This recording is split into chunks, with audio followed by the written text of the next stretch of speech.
Retomando o julgamento, após a identificação de que o processo item 464 da pauta superava os requisitos previstos na portaria CARF, por ter valor ordinário acima de 1 milhão, estou retirando o processo da pauta. Então, por determinação do presidente, o processo 464 da empresa ThyssenKrupp Metalúrgica Campo Limpo, retirado de pauta para ser incluído em sessão presencial. Então, a gente vai para o processo 466 da pauta, que é Vicunha Têxtil. Também está aí da minha relatoria, são 3 processos iguais, já está aí na pasta, tá? Então, a gente vai julgar o 10.380.004175/2002, Eu vou abrir ele aqui.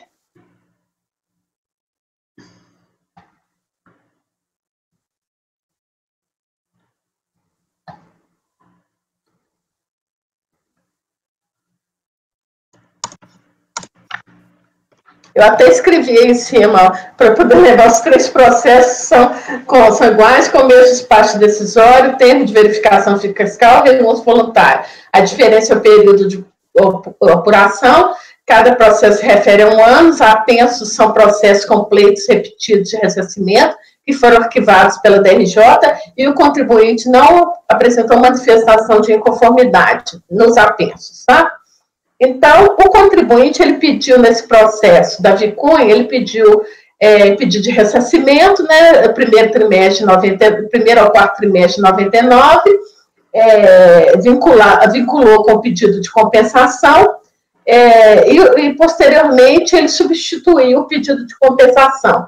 A verificação da legitimidade de direito creditório foi efetuada pela CEFIS, né, Seção de Fiscalização da Delegacia de Fortaleza, e o que é a conclusão da fiscalização foi insuficiência, inconsistência, irregularidades em demasia, não é possível saber ao certo o aspecto material mesmo que produtos exatamente fabrica o interessado, código NCM, descrição e alíquota de IPI. E, segundo alega, a empresa alega que exporta, né, o que ela exporta? Impossível identificar minimamente as informações prestadas e suas formas de apresentação. Os insumos adquiridos pela empresa, inclusive se adquiridos no mercado interno e externo, isso faz imprescindível no caso. Eu já fiz esse processo há muito tempo, achei até interessante, porque a Vicunha, ela fabrica tecidos. E aqui, ela está pedindo crédito presumido de roupas. Tá? Então, ela parece que ela compra a roupa e revende. Então, eu vou ver aqui... No caso, o processo, a empresa já está requerendo direito aos créditos pleiteados através de processo judicial, né? Vamos ver o que mais aqui. Tem um processo judicial aqui, da análise do termo de verificação fiscal, observa-se que o pedido de ressarcimento foi formalizado em duplicidade, aí tem os outros processos. Posteriormente, amparando-se no mesmo fundamento, voltou a apresentar pedido de ressarcimento por intermédio de outros processos, formalizados desta vez em nome de estabelecimentos já relacionados no item anterior, cujos créditos referem-se ao período de 97 a 2002, 95 a 2002, 95 a 2002 e 93 a 2002, respectivamente. Não obstante haver declarado o presente processo não estar de litigando judicial ou administrativamente, o contribuinte informou-se que os créditos constantes nos pedidos de ressarcimento estão sendo pleiteados no meio de processo judicial. Aí, mais embaixo, deixa eu ver aqui que... Esse aí foi o que eu marquei de interessante, né? Aí, regularmente cientificada, a empresa apresentou recurso voluntário onde alega. Então, não existiu a concomitância entre o presente ressarcimento administrativo e a ação judicial, considerando que sua abrangência é limitada aos processos, a outros processos. A recorrente apresentou manifestação de inconformidade, esclarecendo que são intrinsecamente diversos os objetos do presente, dos processos especificados e esse processo, visto que esse reporta ao crédito do IPI, sobre aquisições tributárias de matéria-prima, material de embalagem e produtos intermediários, enquanto aqueles visavam o crédito de IPI resultante de aquisição de insumos isentos tributados à alíquota zero e não tributados. consoante cópias do RAIP, a hora apresentada, os créditos relativos às aquisições tributadas, material de embalagem, primeiro a quarto trimestre de 99, 2000 e 2001, foram devidamente escriturados. A atenta análise dos livros fiscais ratifica que a apuração do crédito acima foi realizada em campo diverso dos créditos vinculados às operações isentas ou não tributadas. O exemplo extraído do RAIP, acostado a presente, demonstra com evidência a apuração individualizada dos créditos registrados. Solicita a conversão do julgamento em diligência. A concomitância não pode ser presumida. O acordo sobre recurso interposto na ação declaratória ratifica que o crédito Brás, enquanto houvesse a contribuinte pertinente a aquisições de tributos, não integrava a prestação judicial. É o relatório. Então, tem processo judicial, tem confusão de processo, parece que ela tem um processo que ela pediu o pedido todo, e depois ela entrou com o processo pedindo os trimestres, entendeu? Então, aí teve essa confusão, duplicidade, isso tudo aqui teve que ser analisado. Primeiramente, vou para o voto, né, é necessário fazer um resumo do que se depende dos autos. Consta o pedido de ressarcimento identificado como 13, crédito IPI e 33,99 no valor de 736 mil, no primeiro ao quarto trimestre de 99. Aqui ele pediu para o ano inteiro. Em 2/12/2009, a DRF Fortaleza emitiu termo de verificação fiscal em que informa ter efetuado intimações à empresa para apresentar esclarecimentos e documentos. E a empresa responde que solicitou o ressarcimento do crédito presumido de IPI de forma anual e centralizada para todos os estabelecimentos, por ser essa maneira mais adequada para ela.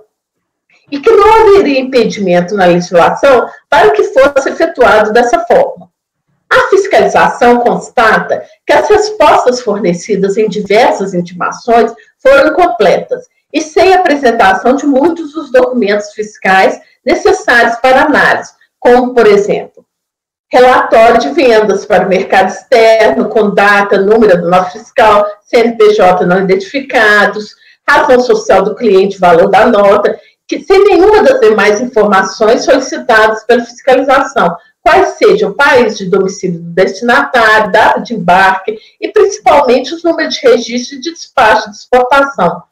Propriamente, o interessado deixou de responder completa ou inteligivelmente as solicitações do termo de início de fiscalização, limitando-se quase apenas a disponibilizar planilhas em papel ou eletrônicas com a apresentação de informações e formatações apropriadas às necessidades da empresa para uso interno. E que, assim, mesmo assim, ele aproveitou essas planilhas.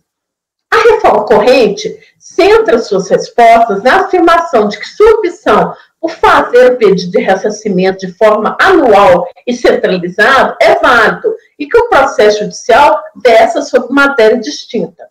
Não apresenta documentos fiscais suficientes para se conhecer a qual crédito se refere como tendo direito, apesar de ter recebido várias intimações para apresentar provas.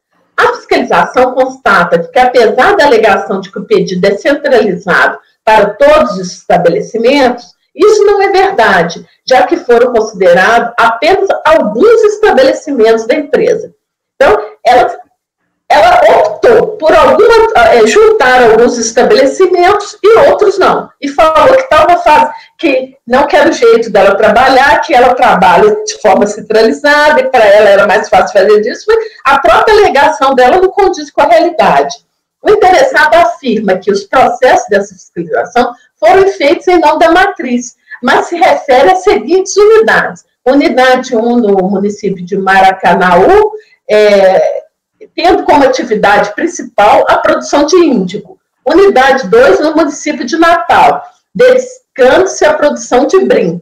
Unidade 3 no município de Pacajus, tendo como atividade principal a produção de índigo. Unidade 4 no município de Fortaleza, produção de índigo. Unidade 5 no município de Maracanaú, na produção de malhas. O interessado não identifica as unidades, seu CNPJ apenas se refere às suas localizações, informando ainda que todas as notas fiscais e livros fiscais estão disponíveis na empresa. ressaltamos que a documentação referente à unidade 2 Natal está naquela filial. Então, ele fala assim, ó, os documentos estão lá na empresa. Se você quiser, vai lá buscar. Pela localização, aí a fiscalização, o que ela presumiu? Que pela localização, ela fez uma vinculação do CNPJ com a localização da unidade. Em 28 de abril de 2005, foram identificados os seguintes estabelecimentos da empresa.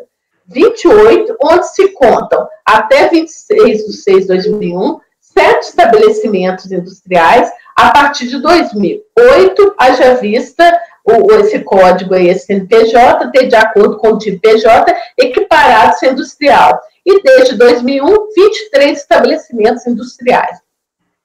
A fiscalização, então assim, você vê que ela tinha muito mais estabelecimento do que está nessa declaração que eles falam que está com todos os estabelecimentos incluídos.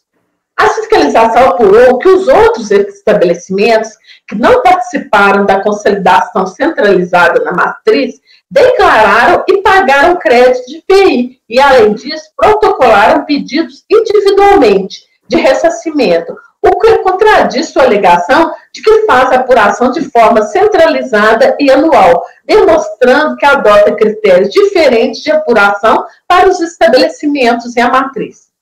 Também chama a atenção da fiscalização o KNAI da empresa e seus estabelecimentos, com o comércio varejista modificado para equiparado industrial em 2000, e com atuação na área têxtil, mas que realiza vendas para o mercado externo. Algumas das negociações foram efetuadas com a empresa Louis Dreyfus Citrus BF, que a gente já até jogou processo deles aqui, que atua no ramo de citros, plantas cítricas e sucos cítricos, e que não são negócio fabril da Vicunha Têxtil S.A. Então, alguma das vendas, das negociações que ela faz, é de suco de laranja. E é uma empresa que você vê que todos os quinais dela é produção de índio, brim e malha.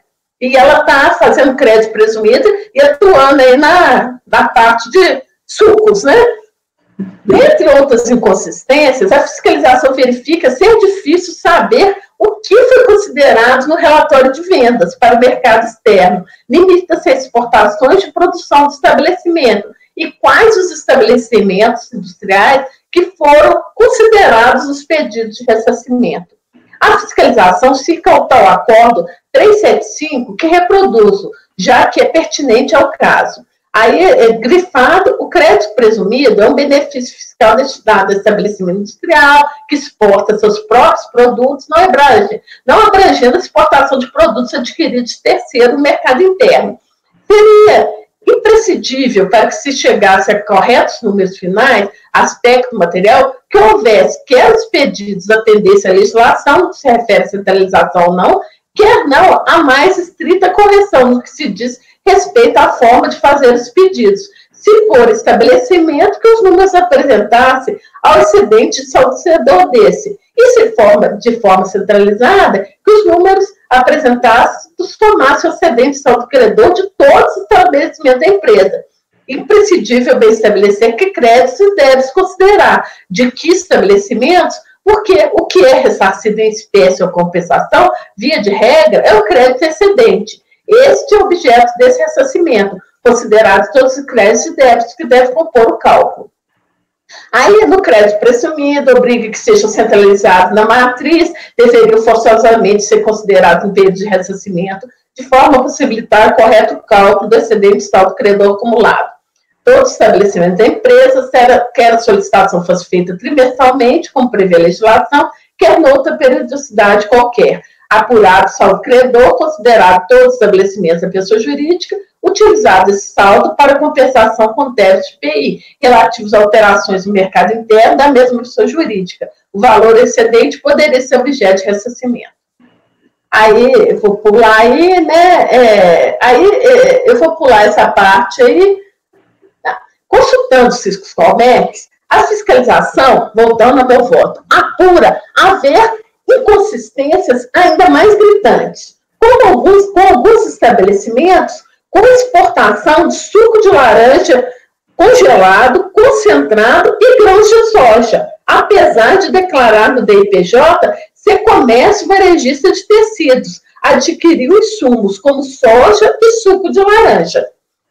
Conclui a fiscalização que as informações acerca da origem dos créditos prestados pelo interessado resultaram materialmente insuficientes, inconsistentes e irregulares, prejudicando o reconhecimento qualificado dos créditos. A empresa afirma em resposta ao questionário pela fiscalização que seu processo industrial compreende basicamente a transformação de algodão em fios, que servirão para a produção de índigo, brim, fio, linha e malha, e que a relação dos produtos está no CD1 entregue, e todos têm a alíquota de PI reduzido. A fiscalização não encontrou no referido CD1 a relação dos produtos fabricados para o período correspondente ao pedido de ressarcimento. O arquivo constante do CD1 tratava de relatório de produção para itens produzidos de 2002 a 2005. Ou seja, esse processo é de 99 a 2001 e ela apresenta o CD1 de data de ano posterior, né, de 2002 em diante. Questionada se realizou a operação de industrialização por encomenda, afirma que a realizou como encomendante e apresenta relatório com fornecedores nas operações de remessa para industrialização, onde estão listadas empresas que não guardam relação alguma com a atividade de produção têxtil, e outras que, apesar de serem do ramo têxtil, são confecções de roupas, e que recortes que a recorrente declara ser fabricante de linhas e tecidos. Ou seja, ela fez industrialização por encomenda, mas como encomendante empresas do ramo de fabricação de roupas. E ela produz tecidos. As notas fiscais de saída da empresa recorrente para industrialização está inconsistente com suas declarações sobre sua produção, pois apresenta itens que guardam identidade com insumos necessários à confecção de vestuário, botões, zíperes, etiquetas, e não para a produção dos tecidos. Um dos estabelecimentos que faz parte do rol centralizado de créditos da matriz tem como atividade a confecção de peças de vestuário, mas adquiriu como insumo peças já prontas. Outro estabelecimento que produz apenas índigo, brim, fio, linha e malha exportou peças de vestuário. Apesar de todas as inconsistências identificadas pela fiscalização, a recorrente negou-se a apresentar informações detalhadas sobre sua produção e insumos utilizados. Alegou-se que sua relação de produto e insumo é muito volumosa e, por isso, apresentou apenas a totalização das compras. Conclui a fiscalização não ser possível confrontar, mesmo que por amostragem, a relação insumos-produtos, buscando minimamente verificar a relação de coerência qualitativa entre o que foi adquirido e efetivamente utilizado, consumido no processo produtivo, e o que foi vendido para o mercado interno e externo. Observe que o livro de Wright, entregue pela recorrente, contém registros a partir de 2002, sem apuração do saldo credor, com folhas não autenticadas e anotações a lápis. Mais uma vez, após efetuar a análise minuciosa, a fiscalização concluiu que não houve comprovação do alegado direito aos créditos, sem apresentação de provas ou documentos hábeis comprobatórios da origem dos valores utilizados no cálculo do benefício. Aqui cabe um contraponto. Apesar de farta comprovação de que houve insuficiência probatória, o despacho decisório é expedido com base na informação fiscal de folha 364 e 365, que é uma conclusão do termo de verificação. Na informação fiscal, a fundamentação para o deferimento do crédito foi a existência de pedido em duplicidade e a existência de ação judicial. Somente cita a existência de termo de verificação fiscal realizado e que foi a partir dele que foi emitida a informação fiscal. Então, apesar de toda essa introdução que eu fiz aí, essa farta demonstração de incoerência entre insumos e produção, o motivo da negativa no despacho decisório foi a duplicidade de pedidos. né? E a existência da ação judicial. Aí eu coloco aí, né, o despacho decisório. Na manifestação de inconformidade, a recorrente afirma que a origem de créditos advinha de material de embalagem e que no processo 2003-21, que trata do mesmo período de apuração, ela pleiteia crédito de produtos sujeitos à alíquota zero, isentos e não tributados. Por isso, não há que se falar em sobreposição de pedidos. Quando o processo judicial alega ausência de impedimento para reconhecimento do pleito na seara administrativa e que as alegações que o sujeito passivo tem realizado no âmbito da ação judicial interposta, causa de pedir, não podem ser apreciados no âmbito administrativo, de forma a obstar o pleito efetuado nessa seara. Não apresenta as provas que foram solicitadas pela fiscalização que amparariam o seu pleito, nem demonstra o que alega. Ou seja, apesar de afirmar se tratar-se de pedido de crédito relativo a material de embalagem, não apresenta nenhum documento confirmando o alegado, nem mesmo escrituração contábil fiscal que ampare tal afirmação. As folhas 410 apresentam cópia da petição inicial apresentada em juízo. Na peça, fica claro que o pedido se restringe à possibilidade de creditamento de produtos não tributados, isentos e sujeitos à alíquota zero. Aí eu reproduzo e ao final expõe seu pedido. Aí eu reproduzo aí. Assim é que, a princípio, não se verifica concomitância com o processo judicial, pelo que foi alegado pela recorrente, manifestação de inconformidade e recurso voluntário sobre o objeto do presente processo e o objeto da ação judicial. Digo a princípio, porque o objeto do presente processo não pode ser apurado pela fiscalização, já que não foram apresentados pela recorrente a explicação motivada e documentada sobre a que se refere o crédito que foi pleiteado. O mesmo poderia dizer a respeito do processo administrativo 2003-21, que se refere a pedido de ressarcimento para o mesmo período de apuração e que, pelas alegações da recorrente, teriam objetos diferentes. A DRJ, no acórdão recorrido, concluiu no mesmo sentido. Ocorre, da análise dos autos, resta patente que o contribuinte interessado simplesmente alegou que o pedido de ressarcimento tinha fulcro crédito de PI advindo de aquisição de material de embalagem, uma vez que absolutamente nada apresentou. Ora, se não é possível apurar a que se refere o crédito pleiteado, não é possível afirmar haver concomitância. Entendo que melhor sorte caberia a fiscalização fundamentar o deferimento à insuficiência probatória, que foi amplamente comprovada no termo de verificação fiscal, ou mesmo a impossibilidade do pedido, já que não foi possível verificar a liquidez e a certeza do crédito. A fiscalização utilizou-se de dois fundamentos no despacho decisório: a existência do pedido de ressarcimento de duplicidade e a existência de ação judicial, fazendo vaga referência ao termo de verificação fiscal, esse sim mais completo. Apesar disso, o acórdão recorrido acertadamente conclui que, independe da conclusão do termo de verificação fiscal, caberia ao contribuinte apresentar provas de que estava pleiteando créditos sobre aquisição de material de embalagem, que não foi feito. Aí eu reproduzo, mas, por um lado, não se pode dizer que há concomitância, por não ser possível apurar o objeto do presente processo, também não é possível fazer a segregação em dois processos administrativos, pois se ambos se referem ao mesmo período de apuração, o certo é juntar os pedidos em um mesmo único processo, já que a recorrente não fez a separação.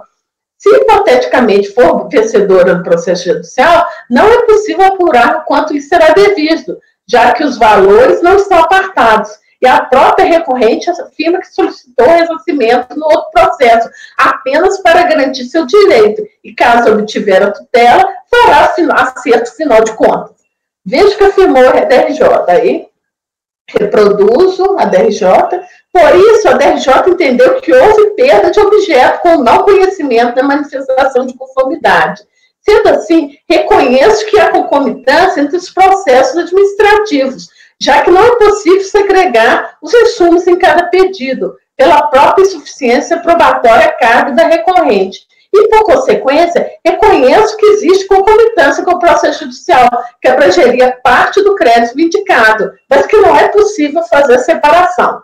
Aí eu coloco aqui, reproduzo.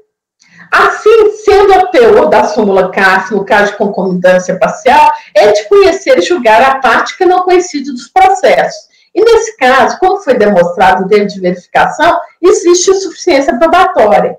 E mesmo que nos manifestássemos pela separação dos créditos, o que deixaria mais evidente a concomitância judicial, esbarraríamos em outro óbvio, a falta de prova propalada pela recorrente.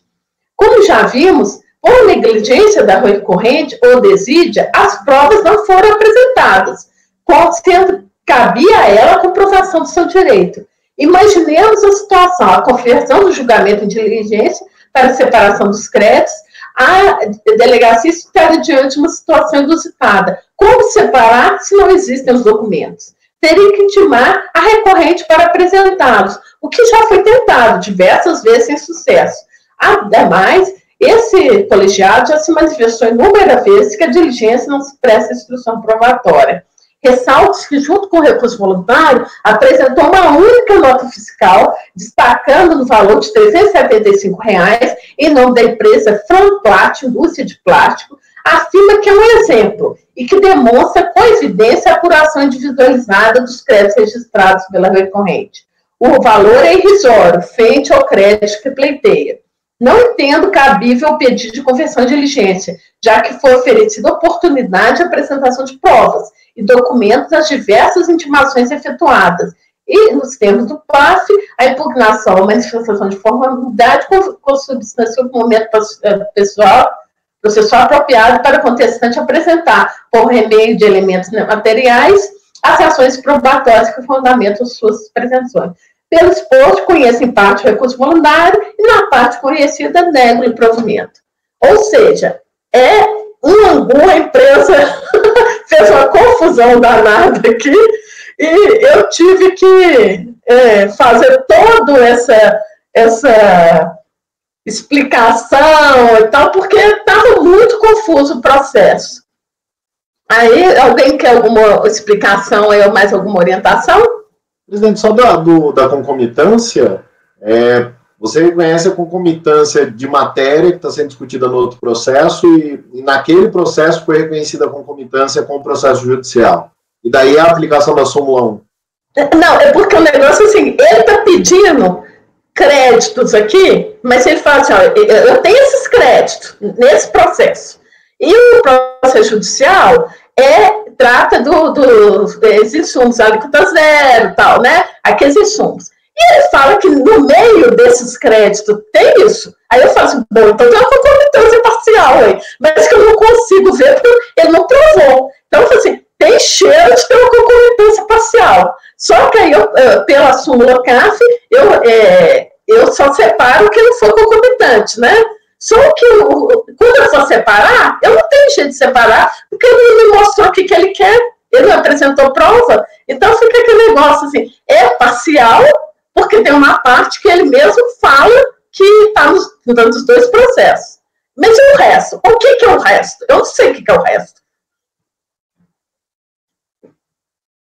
E a questão do outro processo com esse é que ele mesmo fala que ele apresentou um processo anual e outro processo trimestral, entendeu? Porque se depois ele mesmo ia fazer o acerto de contas, quando ele fosse vencedor, ele mesmo faria o acerto de contas, mas ele poderia ganhar lá e ganhar aqui. Por que ele não juntou os processos, né? Então, ele juntava os processos e saiu um resultado só. Ele queria que, no final, ele jogou vários processos, vou ver em qual que eu ganho. Entendeu? E ele falou assim, depois eu ia acertar. Então, eu falei assim, existe uma concomitância também entre os processos administrativos, porque eu também não consigo identificar o que é.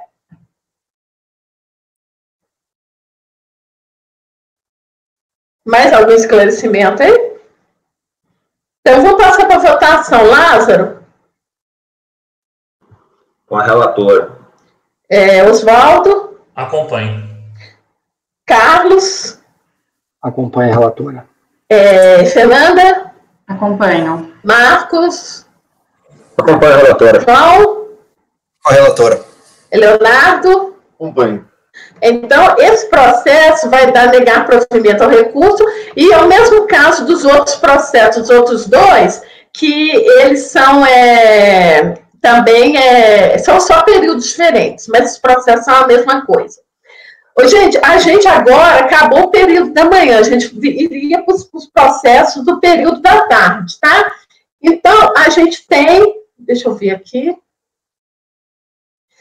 a gente tem 1, 2, 3, 4, 5, 6, 7, 8, 9. 9 processos ainda para julgar. Vocês querem que a gente já ultrapassou mais de 90% da pauta. Quer ver quais são os fáceis aqui para a gente julgar?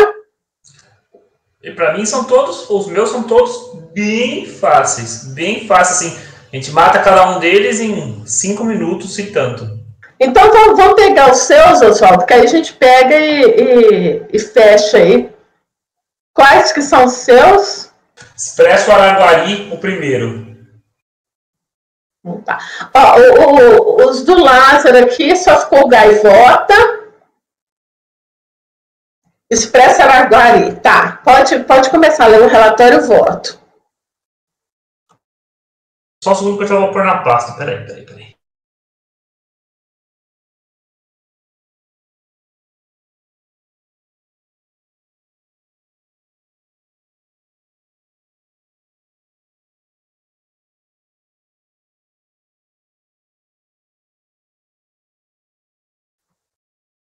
A gente vai para o 477 da pauta, processo 15.504, 010.684/2010-34, recorrente Expresso Araguari LTDA, relatoria do conselheiro Oswaldo. 478 é igual, né, Oswaldo? Sim, os dois são iguais. Eu vou direto para o voto, porque ela está claro absolutamente tudo o que a gente precisa saber, tá? Tá. A DRF de Uberlândia, por meio do despacho decisório 1218 de DRF-UB, indeferiu a declaração de compensação da recorrente, eis que fundamentada em regime de substituição inexistente, pormenorizando. O artigo 6º da IN 0699 assegurava aos consumidores finais de combustíveis o ressarcimento dos valores das contribuições referidas no artigo anterior, correspondentes à incidência na venda a varejo, na hipótese de aquisição de gasolina automotiva ou óleo diesel diretamente à distribuidora. Isso porque as distribuidoras de combustíveis e, posteriormente, as refinarias recolhiam as contribuições como contribuintes substitutas nos termos, respectivamente, do artigo 6º da MP 121295 e artigo 4º da Lei 9718/98. Desta forma, ao consumidor final caberia a restituição da contribuição eventualmente paga, sempre que o fato gerador não ocorresse nos exatos termos em que foi recolhido o tributo. Acho que nem precisa explicar isso, né?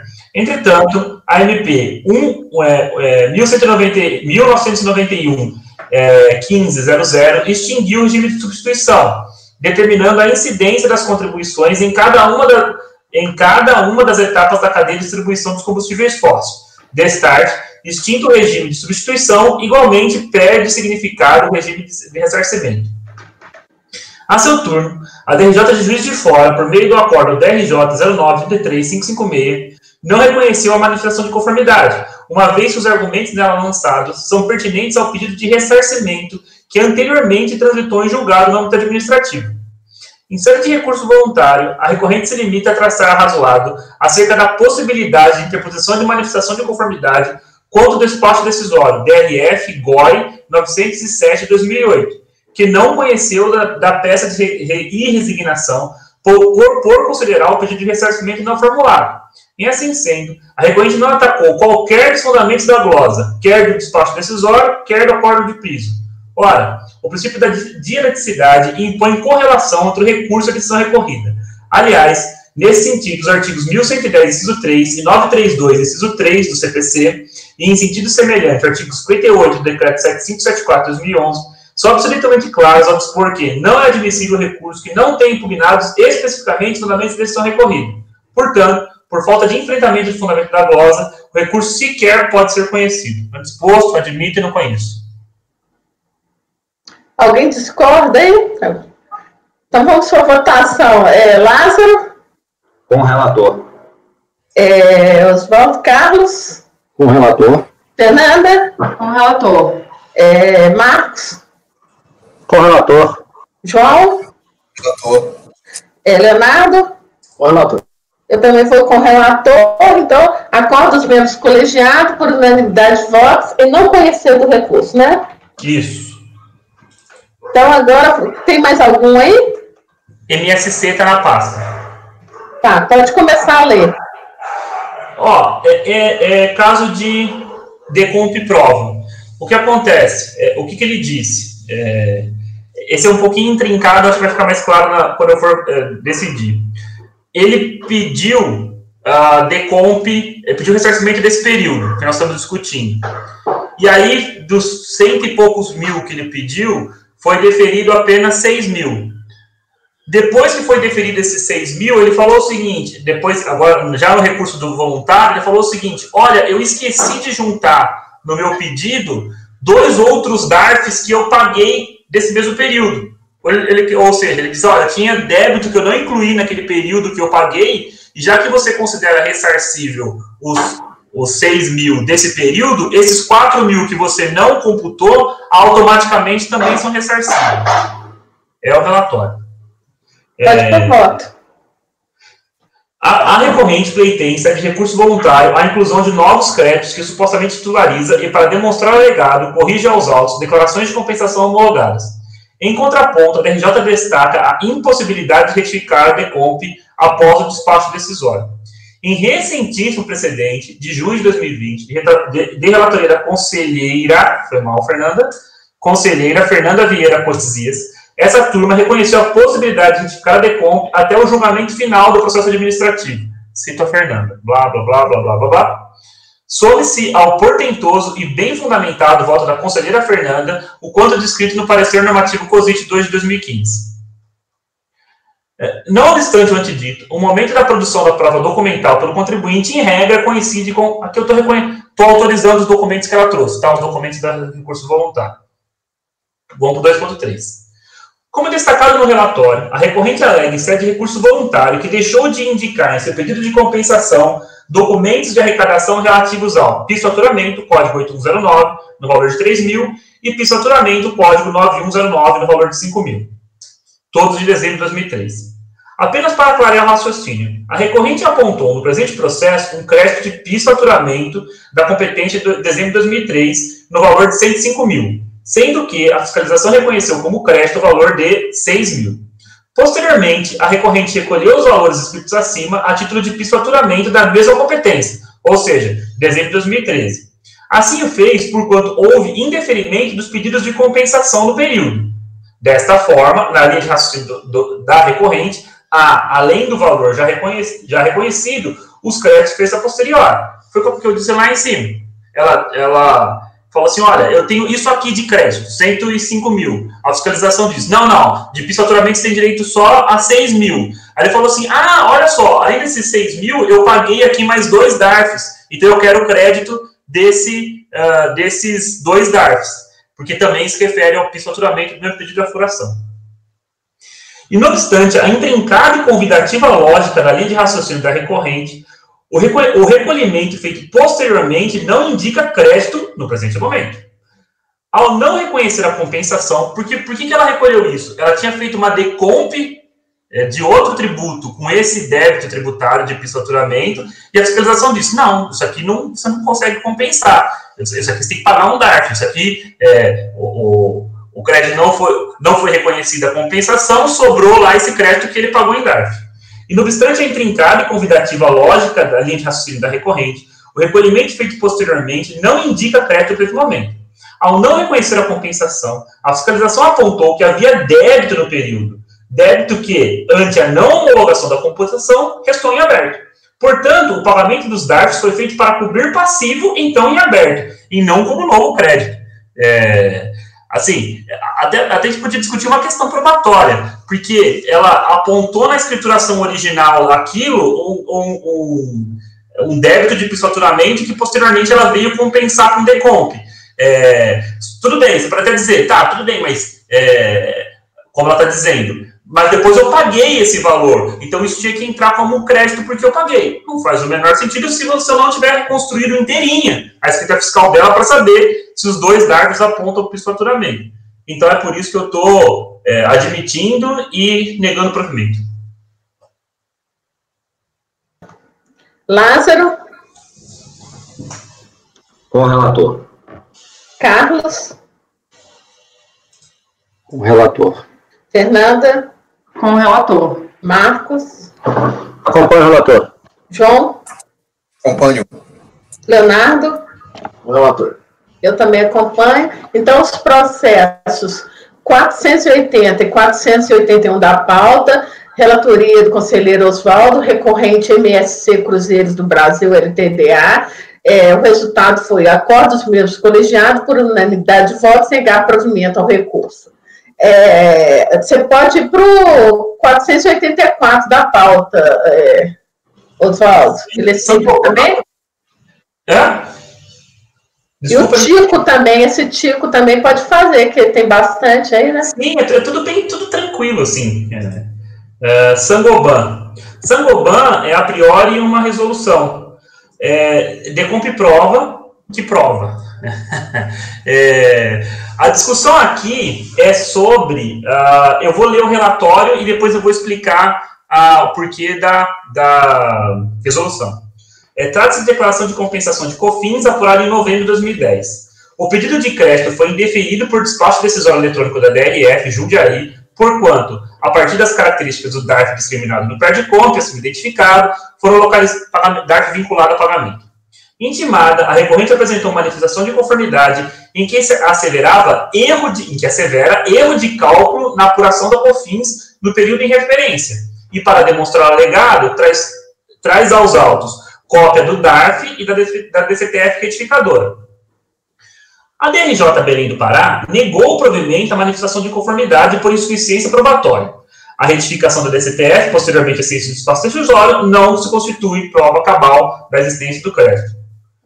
Contra o despacho acima, a recorrente apresentou nova peça de resignação, em que destaca que, em que pese o fato do valor de R$ 1.118.974,52 constar do DACOM transmitido em 2010 e de sua escrituração contábil transmitido via SPED, por um lapso, a recorrente a preencheu na sua DCTF, originalmente transmitida com o valor do DARF recolhido no tal e não no tributo devido. Ela diz, o meu DACOM e o meu SPED indicavam um débito de COFINS por período de R$ 1.118.000. Só que eu fui, na hora de mandar para a DCTF, eu mandei um de 1.755.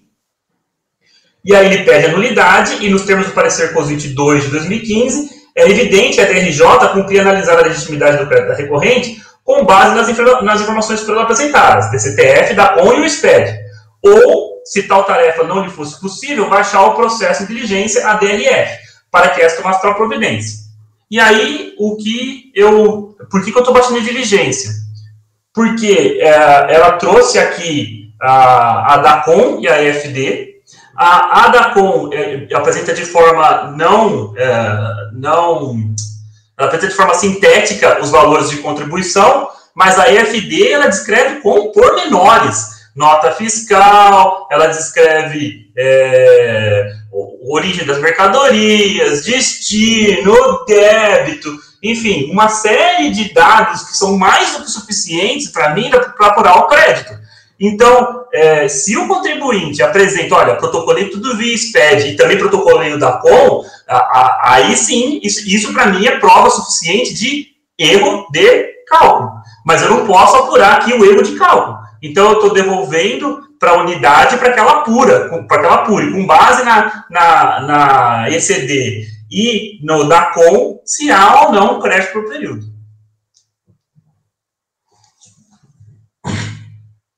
Alguém discorda da diligência? Lázaro? Com o relator. Carlos? Com o relator.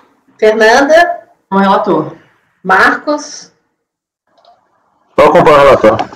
João? Com o relator. Leonardo? Acompanho. Eu também acompanho, então ficou assim, resolve o processo 484 da pauta, recorrente Sangoban, distribuidor do Brasil, processo 3.839.901.482/2014-10, resolve os membros do colegiado, por unanimidade de voto, converter o julgamento em diligência para que a unidade preparadora, antes da CON e a AFD contribuições, Oswaldo, pode pôr os da Tico aí, tá? Protocolados pela recorrente,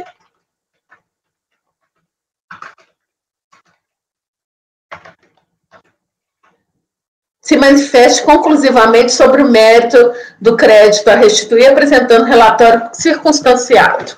Aí a gente vai para o 485 da pauta, processo 10.880.965.765/2009-29, recorrente Tico Serviços da LTDA, relatoria do conselheiro Oswaldo, a gente tem 485, 486, 487, 488, que são iguais, né, Oswaldo? Não? Microfone. O 486 e o 488 são iguais. O 485 e o 487 são diferentes entre si e dos outros, tá? Então tá, então nós vamos começar por qual? Pode ser pelo 485 mesmo, acho que não tem então tá. Então pode colocar aí. Deixa eu só dar uma rememorada rapidinho do que se trata, peraí.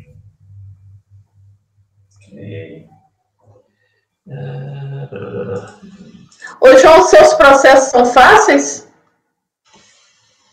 2009. Presidente, um pouquinho, acho que vai ter mais discussão, os outros sim.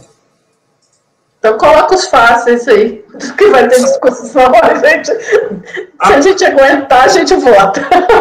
2009-29, causa de não conhecimento, por ferir precipitadade de erradicidade. O despacho decisório eletrônico aponta como fundamento da glosa a inexistência de DARF vinculado ao pagamento alegadamente a maior. Isto é, a fiscalização afirma que não foi encontrado um pagamento para competência em referência. Em resposta, a recorrente afirma equívoco na apuração da base de cálculo da contribuição em questão, sem trazer aos autos qualquer prova de que efetivamente recolheu a maior ou a menor tributo indevido. Ora, o princípio da juridicidade impõe, ou seja, ele fala, ó, você não trouxe um DARF. Ele fala, não, mas a minha base de cálculo não é essa, então as informações não estão batendo, então eu não conheço do recurso. Oswaldo, mas aí, será que ele não está recorrendo só da base de cálculo e conhecer e negar provimento por carência probatória? Eu acho que está mais para o que o Léo falou, viu, Oswaldo? Tá bom, posso mudar meu voto, não tem problema. E a carência probatória mesmo, porque ele não trouxe nada, tá? Então, isso então você vai conhecer e negar provimento. Tá. Então, Lázaro.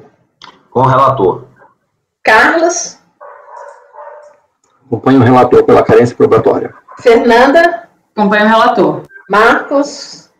Acompanho o relator. João. Acompanho. Leonardo. Com o relator. Eu também acompanho, então esse processo vai ficar, esse primeiro da pauta 485 vai ficar acordo dos membros colegiados por unanimidade de votos nem negar provimento ao recurso.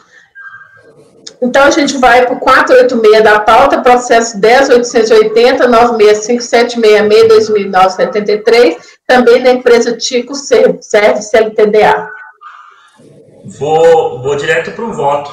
É parecido, mas nesse a Tico realmente ela se debruça sobre o que foi apontado pela DRJ.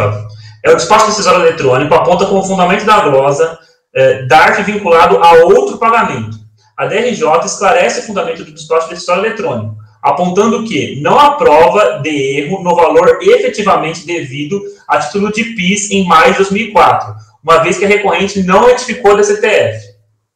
Em contraponto, a recorrente afirma que o PIS devido em maio de 2004 soma R$ 24.351,73 e que a recorrente pagou por ele R$ 42.000. E surge a evidente existência do crédito informado no Perdiconpital no valor de 15 mil. Está dizendo, na verdade, eu declarei errado, fiz a soma do cálculo errado. Como prova do alegado, a recorrente traz aos autos cópia do livro de registro de notas fiscais e serviços prestados e registro de saída referente a todo o ano de 2004 em DPJ. Pois bem, recorrente de fiscalização concorda que o ônus da prova está pular o 2.2.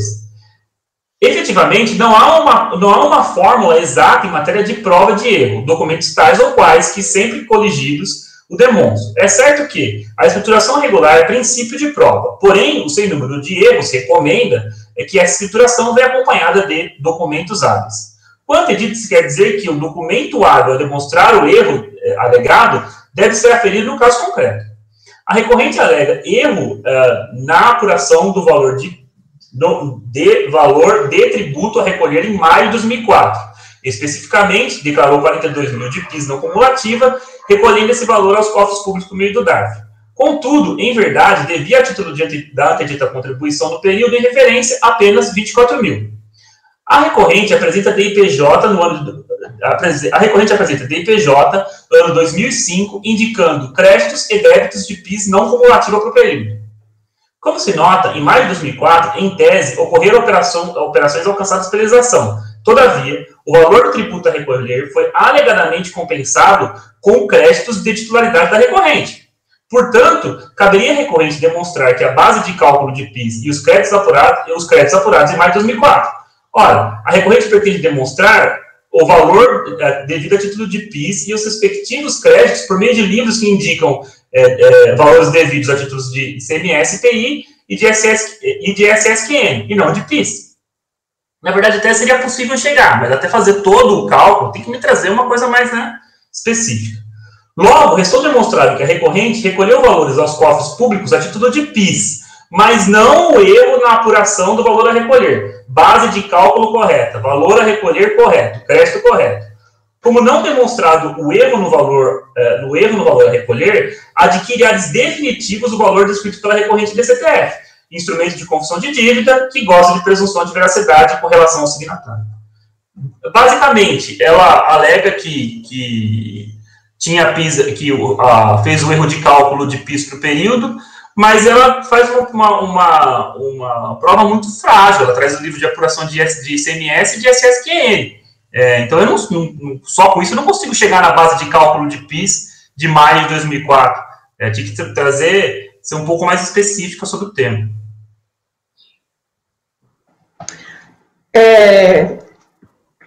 Alguém quer fazer algum comentário? Não? Lázaro? Acompanha o relator. Carlos? Acompanho o relator. Fernanda? Acompanho o relator. Marcos? Acompanha o relator. João? Relator. Leonardo? Acompanho. Então, eu também acompanho, acordo os membros colegiados, por unanimidade de voto, negar provimento ao recurso. O próximo da Tico aí, esses dois são iguais agora, 488 e 487? O 486 é igual ao 488. Então, eu já posso reproduzir, então, esse resultado agora no 488. Então, está faltando o 487, né? Certo. O 48, exato. O 487 é bem semelhante até o item 2.4, a qual remeto à leitura. A recorrente alega erro na apuração de valor de tributo a recolher em outubro de 2004. Especificamente, declarou em DCTF R$168 mil de COFINS não cumulativa, recolhendo esse valor aos cofres públicos por meio de DARF. Contudo, em verdade, nada devia a título da antedita contribuição no período de referência.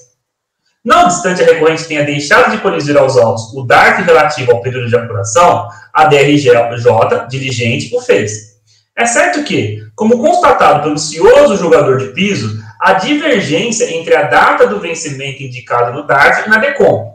No entanto, não é menos correto que DARF e DECOMP compartilham valores, código de receita, CNPJ e período de apuração.